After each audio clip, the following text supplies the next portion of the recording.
you have to come up with some plan to get them out. And so you think of something that's literally out of Hollywood.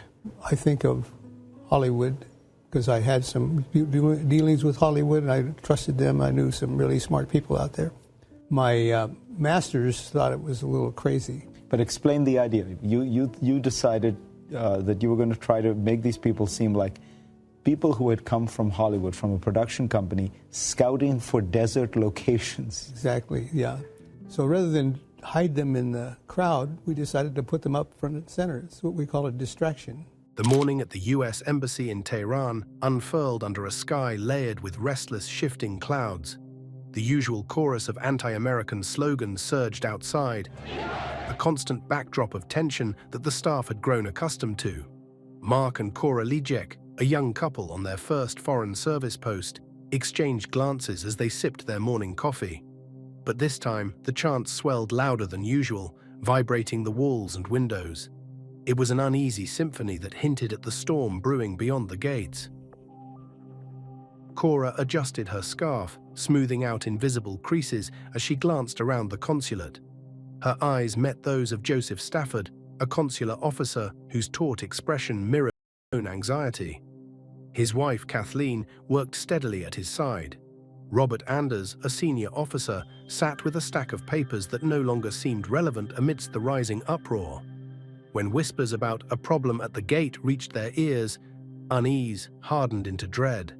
The embassy was on edge. Suddenly, the shouts outside morphed from rhythmic chants into a roar.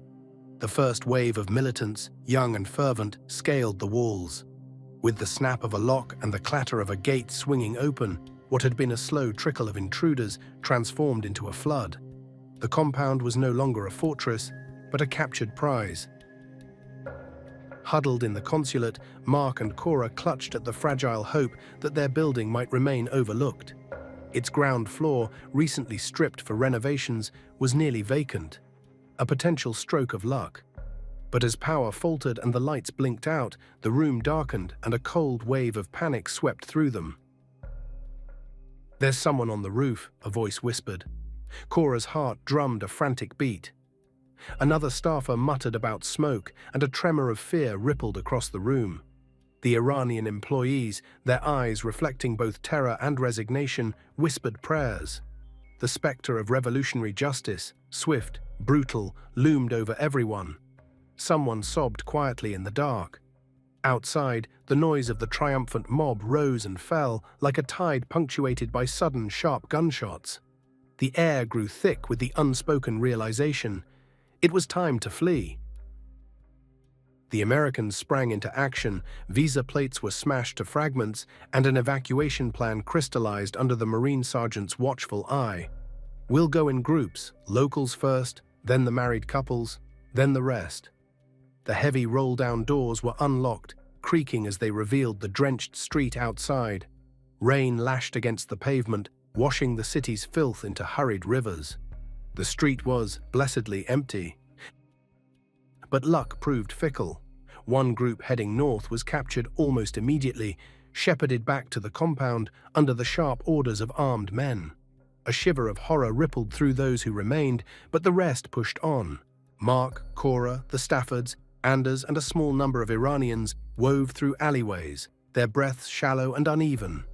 The rain was a blessing, masking their hurried steps and dimming the street's already waning light. But even the downpour couldn't mask the tension that stretched between them. When a demonstration loomed ahead, a young Iranian woman, eyes wide with urgency, whispered, "Don't go that way," before vanishing into the anonymity of the crowd.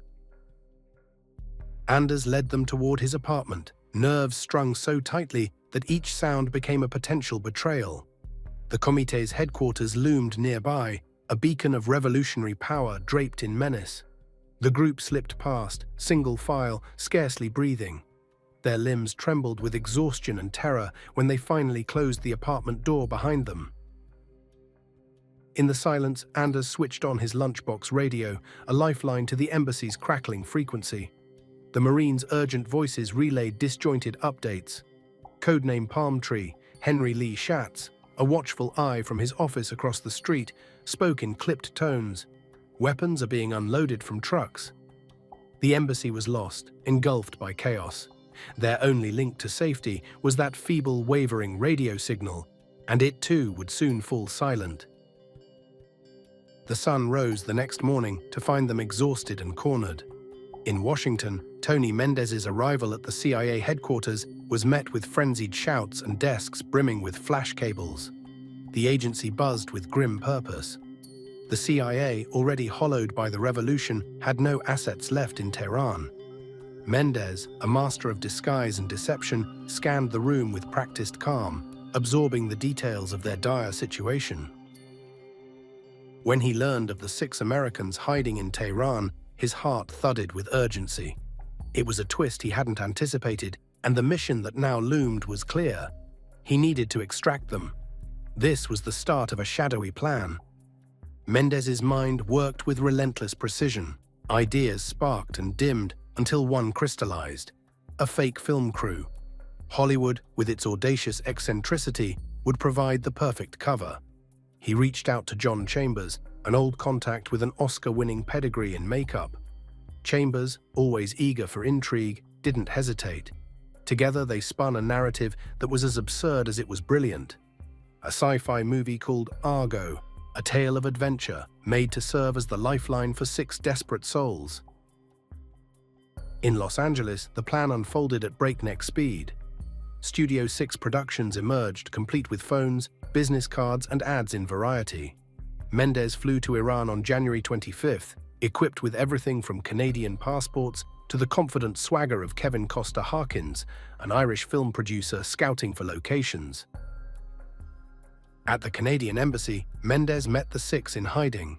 He laid out the ruse, presenting the glossy business cards and Kirby's concept art, with a smile that masked the gravity of their situation. The Americans, initially skeptical, found solace in Mendez's calm assurance. January 28th dawned grey and cold. The 6 Americans, transformed into a film crew, practiced their roles with whispered rehearsals and nervous glances.